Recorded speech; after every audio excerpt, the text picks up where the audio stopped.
Hey everyone, and welcome back to the Book Summary Podcast. If you're new here, go ahead and hit that like button and subscribe so you don't miss out on any of our deep dives into some pretty incredible books. Incredible books that can really transform your life. Absolutely.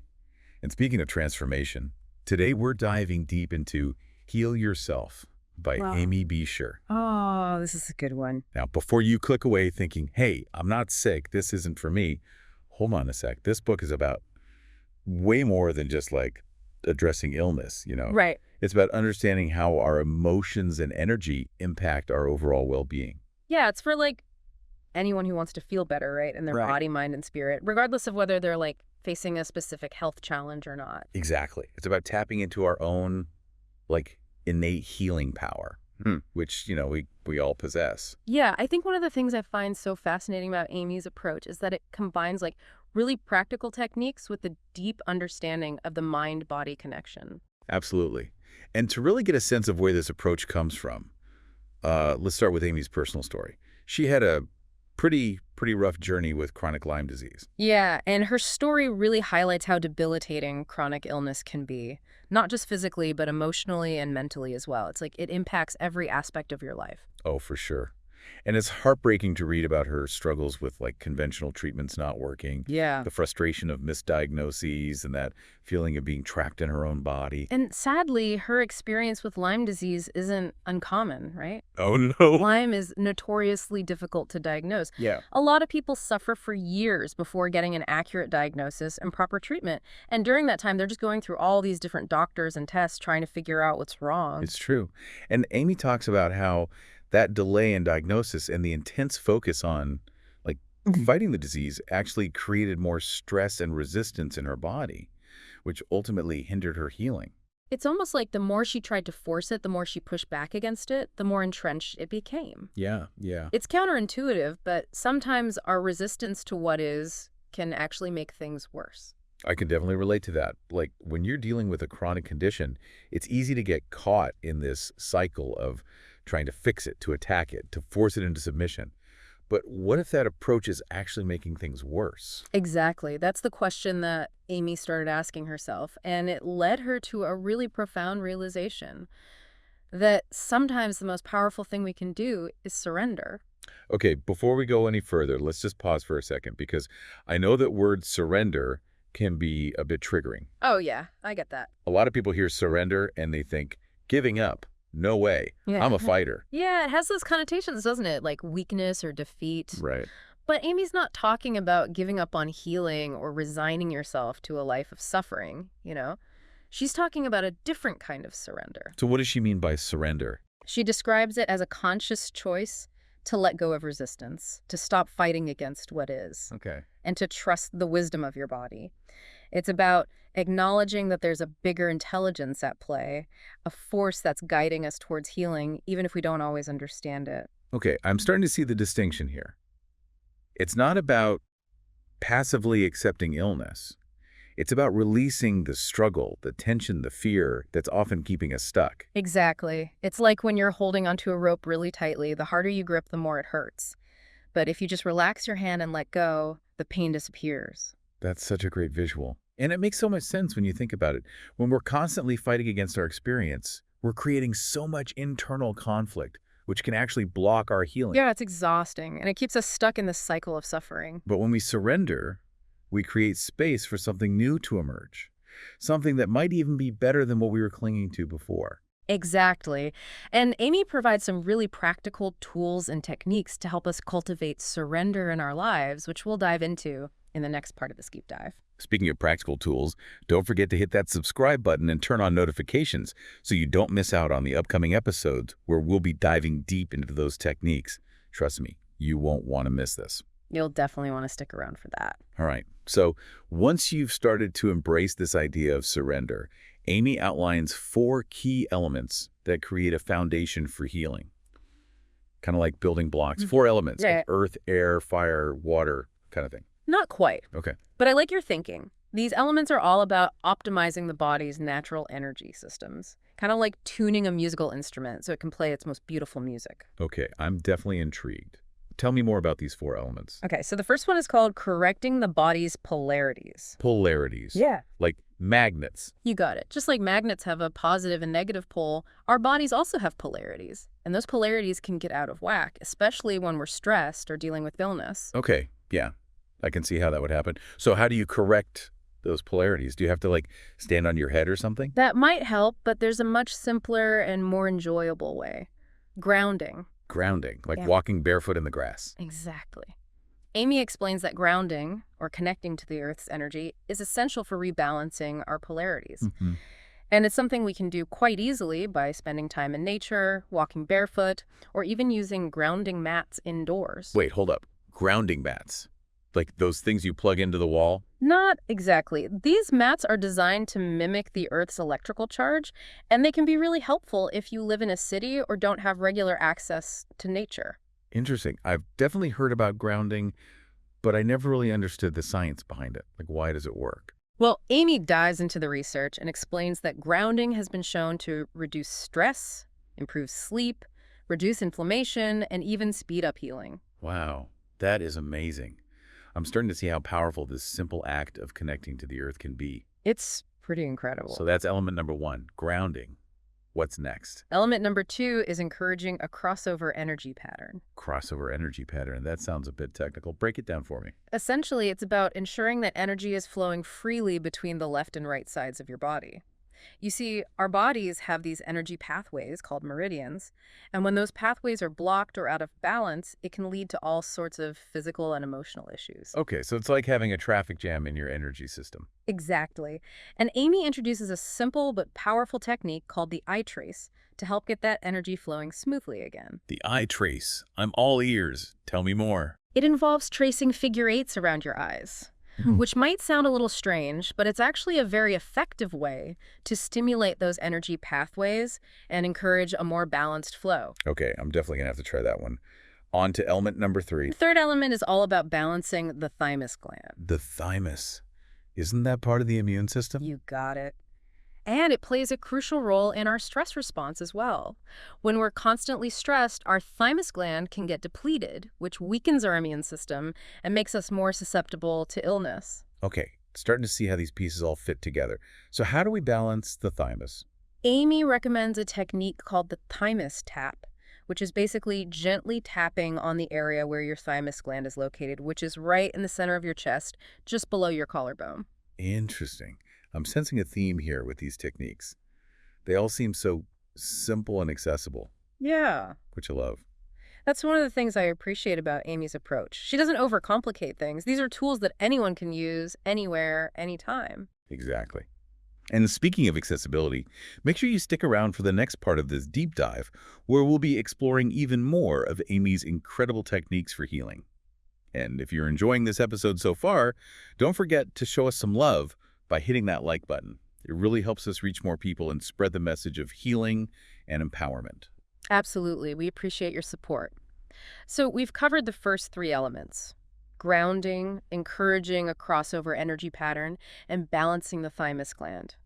What's the 4th element that completes this foundation for healing? Drumroll, please. The 4th element is inching your way toward better thoughts and feelings. Okay, so we're talking about the power of positive thinking here. It's a bit more nuanced than that. This element is about recognizing that our thoughts and emotions have a direct impact on our physical well-being. Right, like when you're stressed, you're more likely to get sick. Exactly. And Amy emphasizes that it's not about forcing ourselves to feel happy all the time, which can actually create more resistance. It's about gently and gradually shifting our thinking in a more positive direction. I like that. Baby steps feel much more manageable than some massive overhaul of my entire mindset. But doesn't this idea sometimes make people feel like they're to blame for their illness? Like, if I just thought happier thoughts, I wouldn't be sick. Yeah, that's a common misconception, and Amy addresses it directly in the book. It's not about blame or shame. It's about recognizing that our thoughts and emotions do have an impact on our overall well-being, and we can choose to use that knowledge to support our healing. Right, like managing our thoughts and emotions could be seen as another tool in our healing toolkit, but not the only factor. Absolutely. It's about taking responsibility for our healing journey without getting caught up in self-blame. Okay, so we've got our foundation: grounding, balancing energy flow, supporting the thymus gland, and shifting our thoughts in a more positive direction. What's the next step? Well, now that we have this solid foundation, we can start to explore how to identify those energy blockages that might be preventing us from healing fully. And that's where things get really interesting. But we'll have to save that for the next part of this deep dive. Ooh, cliffhanger. Don't worry, viewers. We'll be back soon to unravel those mysteries. In the meantime, make sure you're subscribed and you've hit that notification bell so you don't miss part 2, where we dive deep into identifying and clearing those energy blockages. And hey, while you're at it, why not share this episode with a friend who might need a little healing boost? Sharing is caring, and spreading the message of healing is always a good thing. See you soon for part 2. Welcome back, everyone. We're picking up right where we left off in our deep dive into Heal Yourself by Amy B. Shore. We laid the groundwork with those 4 key elements for building a foundation for healing, right? Grounding, balancing energy flow, supporting the thymus gland, and shifting our thoughts in a more positive direction. Now we're ready to get to the juicy stuff. How do we actually identify and clear those energy blockages that might be holding us back from experiencing true well-being? It's like we've set the stage, and now it's time to unveil the actors. Ooh, I like that analogy. Hmm. So where do we begin? It's a journey of uncovering what's hidden beneath the surface. Amy offers a fascinating perspective on how our subconscious mind plays a significant role in creating these energy blockages. It's like there's this whole other world operating behind the scenes, influencing our thoughts, feelings, and behaviors without us even realizing it. The subconscious mind. It's like this mysterious realm that's pulling the strings, right? How do we even begin to access and understand what's going on in there? Amy introduces muscle testing as a powerful tool for tapping into the wisdom of our subconscious. You might have heard of muscle testing before. It's sometimes referred to as applied kinesiology. Oh yeah, I've seen videos of people doing it. They kind of hold their arm out and Right. someone presses down on it. Yeah. And it either stays strong or weakens. Right? Exactly. It might seem a little strange at first, but it's based on the idea that our bodies have this innate intelligence that can communicate with us through subtle muscle responses. It's like our bodies have a language of their own. So you're saying our muscles can actually give us yes or no answers to specific questions. That's the idea. And by asking the right questions, we can uncover hidden beliefs, unprocessed emotions, and even past experiences that might be contributing to our current challenges. It's like having a direct line to our inner wisdom. Okay, my mind is officially blown. I have to admit I'm a bit skeptical, but also incredibly curious. Walk me through how this muscle testing thing actually works. Like, how do you actually do it? Sure, it's actually pretty simple. You start by choosing a specific muscle to test, like your arm or your leg. Then you ask your body a yes or no question while applying gentle pressure to that muscle. If the muscle stays strong, it's considered a yes response. If it weakens, it's a no. But how do you know you're not just influencing the results with your own mind? Like, if you really want the answer to be yes, wouldn't your muscle naturally stay strong? That's a great question. And Amy addresses that concern in the book. She emphasizes the importance of being neutral and detached from the outcome. It's not about trying to force a particular answer. It's about approaching muscle testing with a sense of curiosity and allowing your body to guide you. It's about surrendering to the wisdom of your body, which ties back to that core theme we talked about earlier. Right. Surrender, letting go of that resistance. Exactly. And Amy provides clear instructions and tips for muscle testing accurately and effectively. She even suggests practicing with a friend to get the hang of it. It can be a fun way to explore this technique together. This is fascinating. I'm starting to see how muscle testing could be a really valuable tool for self-discovery and healing. It's like having a secret decoder ring for your own body. It is. And once you've identified those hidden blockages using muscle testing, Amy provides a toolkit of techniques for clearing them. And these techniques are surprisingly simple and accessible. Okay, let's dive into those techniques. What are some of the tools Amy recommends for releasing those stuck emotions and limiting beliefs? One of the techniques she introduces is called the thymus test and tap. Thymus tap, that sounds familiar. We talked about the thymus gland earlier in relation to balancing our energy systems. How does tapping on the thymus help with clearing emotional blockages? Well, Amy explains that the thymus gland is not only crucial for our immune system, but it's also closely connected to our emotional well-being. It's like the bridge between our physical and emotional worlds. So, when we're experiencing intense emotions like fear or sadness, our thymus gland is affected. Exactly. And over time, those unresolved emotions can create energetic blockages in the thymus, which can weaken our immune system and impact our overall health. It's like those emotions get stuck there, creating a disruption in the flow of energy. Okay, starting to see how this all connects. So how does the thymus test and tap technique work? It involves using muscle testing to identify specific emotions that might be causing a blockage in your thymus gland. Amy provides a list of common emotions in the book, and you basically go through the list, muscle testing each emotion to see if your body resonates with it. So if you muscle test anger and your muscle weakens, that means anger is a blockage for you. Exactly. And once you've identified those specific emotions, you gently tap on your thymus gland while focusing on the emotion. It's like sending a soothing signal to that part of your body, helping to release the stuck energy. Kind of like giving yourself a little energetic tune-up. It is. And the beauty of it is that you can do it anytime, anywhere. No special equipment required. It's a great tool to have in your back pocket. Definitely going to be adding this one to my self-care routine. What other techniques does Amy recommend? I'm ready for more. Another powerful technique she introduces is emotional freedom technique, or EFT, which is also known as tapping. Oh yeah, I've heard of tapping. It's become quite popular in recent years. I've even seen celebrities talking about it.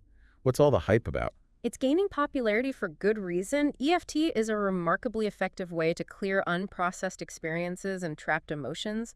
It's based on the principles of traditional Chinese medicine and the idea that our bodies have these meridian points that carry energy. Okay, remind me how it works again. Do you just tap anywhere on your body? EFT involves tapping on specific meridian points on the body, like your eyebrows, under your eyes, your chin, and your collarbone. You tap on each point while focusing on the experience or emotion you want to clear. It's like you're gently stimulating those energy pathways. So you're bringing up the memory or feeling while you're tapping. Does it make it worse? Exactly. And as you tap, you also repeat certain phrases related to the experience. It might feel a little strange at first, but the combination of tapping and verbalizing helps disrupt the energy blockage and allows for release. It's like you're giving your system a gentle nudge to let go of what's no longer serving you. Interesting. It kind of reminds me of acupuncture, but instead of needles, you're using your fingers to stimulate those energy points. I can see that connection. And just like with acupuncture, EFT is based on the idea that our bodies have these meridian points that carry energy, and by stimulating those points, we can influence the flow of energy and promote healing. This is so cool. I'm really starting to understand how our energy systems and our emotions are interconnected. It's like this intricate web where everything influences everything else. They are. And Amy provides a step-by-step guide to EFT in the book, including specific tapping sequences and phrases to use for different issues. It's a great resource for anyone who wants to explore this technique further. Amazing. Definitely going to have to check that out. So we've cleared some unprocessed experiences with the thymus tap and EFT, but what about those limiting beliefs we uncovered with muscle testing, the I'm not good enough or I'm not worthy kind of stuff? How do we tackle those? Ah, yes, the beliefs. Those can be tricky, but Amy has some great tools for addressing those as well. One technique she recommends is called the sweep. The sweep. Sounds intriguing. Tell me more. It's all about gently sweeping away those outdated beliefs from your subconscious mind. It involves using specific language to send instructions to your subconscious to release those beliefs that are no longer serving you. It's like giving your subconscious a gentle nudge in the right direction. So you're basically reprogramming your subconscious with new, more supportive beliefs. Exactly. It's like giving your subconscious a software update. And Amy emphasizes the importance of being persistent with this process. Our subconscious is pretty stubborn sometimes, so it might take a little while for those new beliefs to take hold. But with consistent effort, we can start to shift those deeply ingrained patterns. I can definitely relate to that. Old habits die hard, even in the subconscious. It takes time and patience to rewire those neural pathways. They do. But the key is consistency and patience. And Amy provides clear guidance on how to use the sweep effectively, including specific phrases to use. Okay, so we've addressed unprocessed experiences and limiting beliefs. What else can hinder our well-being? What other roadblocks do we need to watch out for? Well, Amy also delves into some common unhealthy emotional patterns that can sabotage our efforts to feel good and heal. These are patterns that many of us fall into without even realizing it. Ooh, I have a feeling I'm going to relate to this part.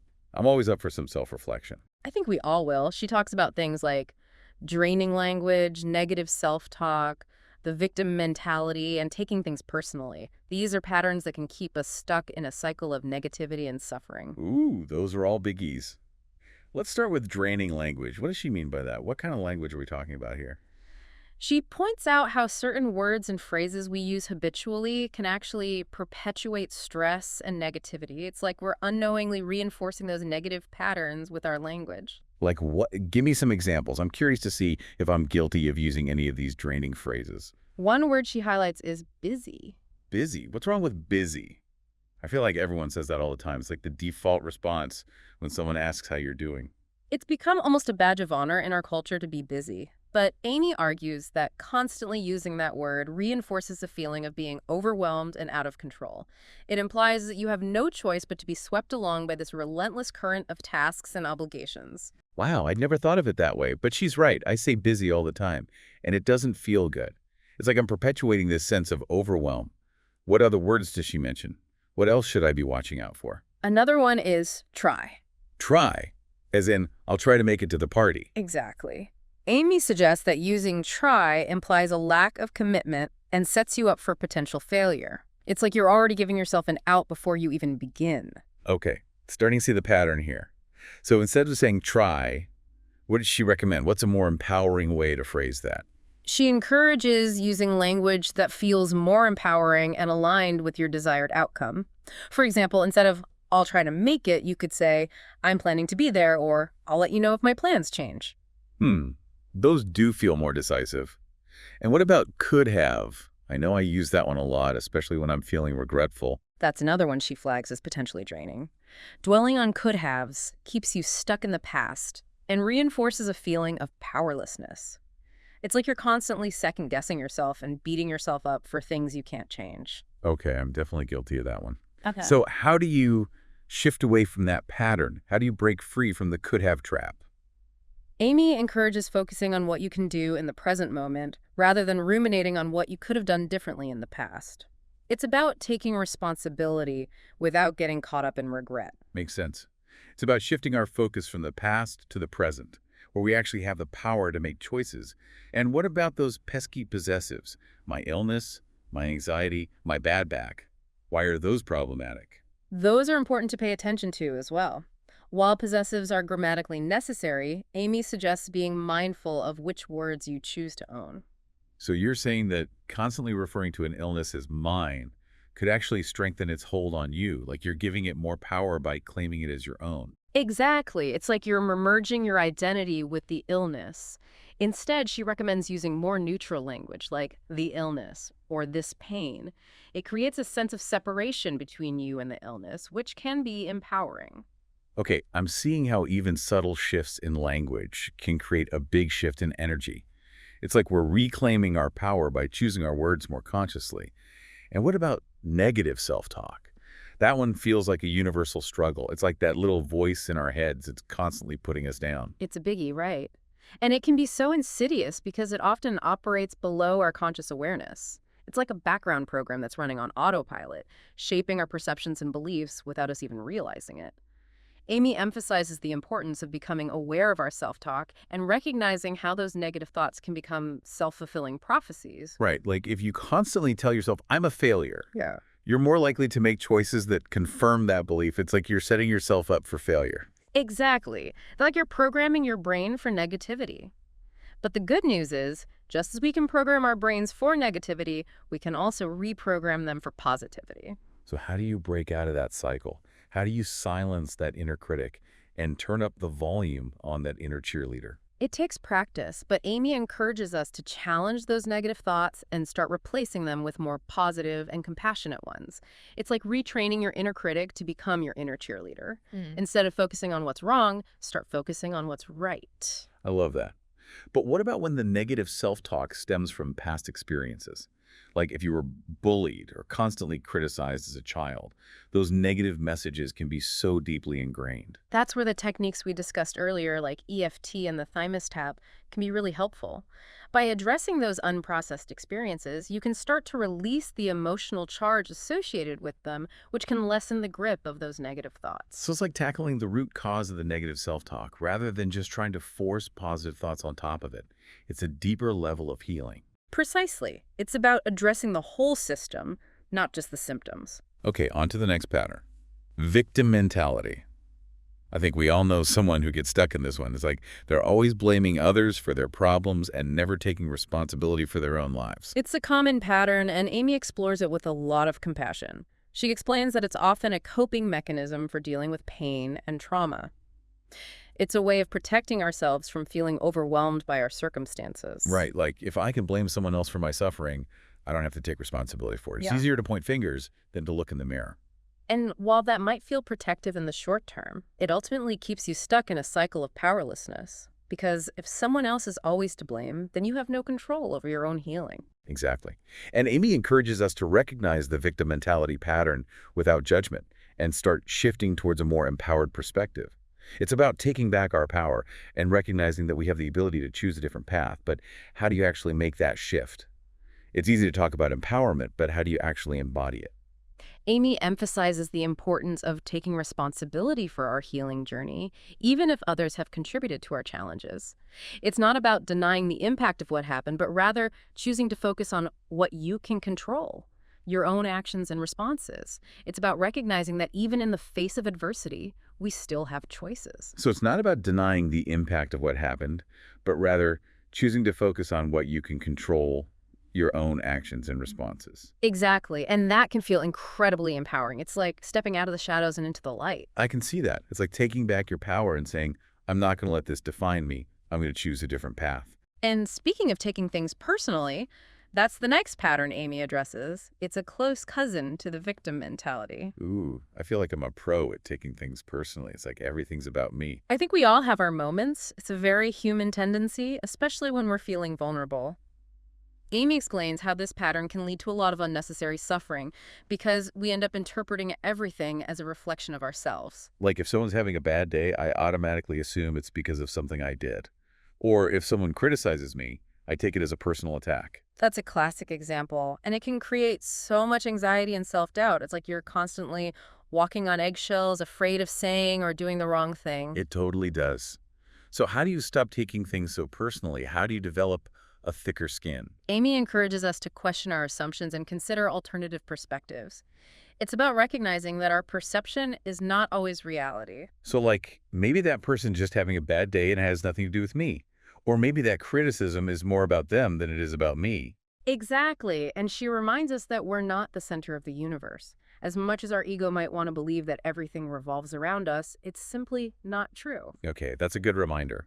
It's easy to get caught up in our own little bubble and forget that other people have their own lives and experiences that have nothing to do with us. It's about taking a step back and gaining some perspective. And speaking of things that can throw our perspective off, Amy dedicates a whole chapter to fear, which she describes as a major energy block. Oh boy, fear. I think that's something we can all relate to, especially in today's world. There's so much uncertainty and anxiety floating around. It's like fear is in the air we breathe. It's a primal emotion that's hardwired into us for survival, but as Amy points out, most of the things we fear in modern life aren't actually life-threatening. It's not like we're constantly being chased by tigers or facing down saber-toothed cats.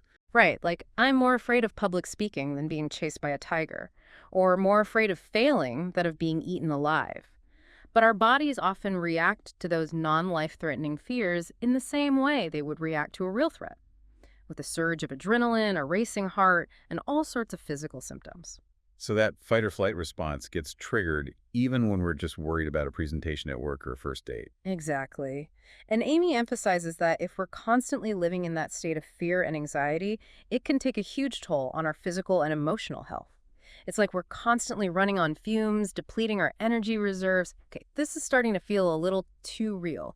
So how do we address fear? How do we tame that inner beast? Well, the first step is recognizing it.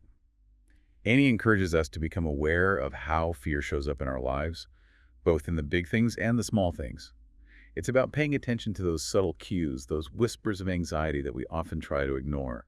Like, what are some of the ways fear might be blocking us? What are some of the signs that fear is at play? She talks about fear of the unknown, fear of failure, fear of pain, fear of not being in control, fear of judgment.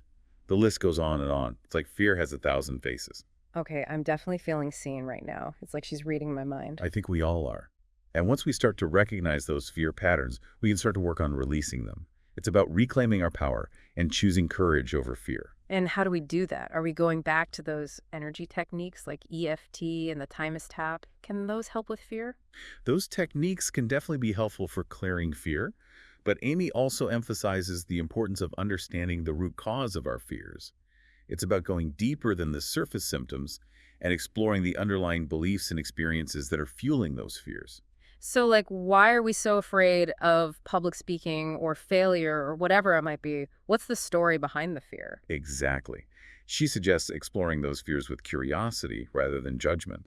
It's about approaching fear as a messenger, a guide that's trying to teach us something about ourselves. Okay, so instead of beating myself up for being afraid, I should ask myself, hmm, I wonder why this feels so scary. What's the message here? Exactly. And that exploration can often lead to some valuable insights. It's like you're peeling back the layers of an onion, revealing the core beliefs and experiences that are driving those fears. Like, maybe I'm afraid of public speaking because I had a negative experience in school where I was laughed at or ridiculed. Or maybe I'm afraid of failure because I have a limiting belief about my abilities, that I am not good enough or smart enough. Precisely. And once you understand the root cause of the fear, you can start to address it more directly. You can start to challenge those limiting beliefs and reframe those negative experiences. Okay, this is making a lot of sense. It's like we're becoming detectives of our own minds, uncovering the clues that will lead us to freedom from fear. So we've learned how to identify and clear blockages, we've explored unhealthy emotional patterns, and we've delved into the biggie, fear. What else do we need to know about healing ourselves? What other mysteries await us? Welcome back to Book Summary Podcast for the final part of our deep dive into Heal Yourself by Amy Beecher. If you're just joining us, make sure to catch parts 1 and 2 to get the full experience. But for now, let's wrap things up with some key takeaways and reflections. We've covered so much ground, from understanding the power of surrender to identifying energy blockages and exploring practical techniques for clearing them. Yeah. What are some of the biggest aha moments that have stood out for you from this exploration?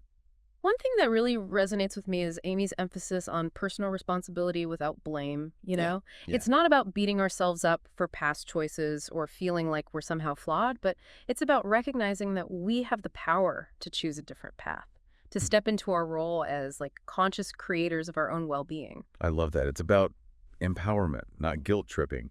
It's about recognizing that healing is an inside job, Yeah. but we don't have to do it alone. Exactly. And Amy provides such a rich tapestry of tools and techniques, each addressing different layers of our being. It's not a one-size-fits-all approach, right? It's about finding what resonates with us personally and experimenting with different practices to see what works best for our unique needs. Yeah, and one of the things I really appreciate about this book is that it doesn't shy away from the fact that healing can be messy, right? Oh, absolutely. There might be ups and downs, breakthroughs and setbacks. It's not always a linear journey.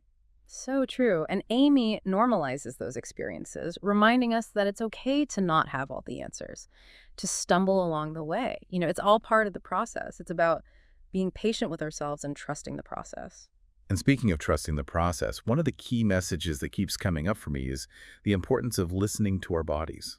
They're constantly communicating with us, sending us signals about what they need. Yeah, it's about tuning in to those subtle whispers, whether it's a feeling of tightness in our chest, a nagging pain in our back, or even just a sense that something feels off, you know? Right. Those signals might be telling us to slow down, to rest, to nourish ourselves in a different way, or even to seek support from a practitioner. Exactly. It's about honoring those messages and responding with compassion and care. Yeah, and I think that's where the practice of talking to our bodies comes in, which might sound a little strange at first, but it's about cultivating a loving dialogue with ourselves, acknowledging our pain and offering reassurance and support. It's a way of deepening our connection with ourselves and tapping into our own innate wisdom. And as we cultivate that inner connection, we start to realize that we have everything we need to heal within us. It's not about searching for some external cure or magic bullet.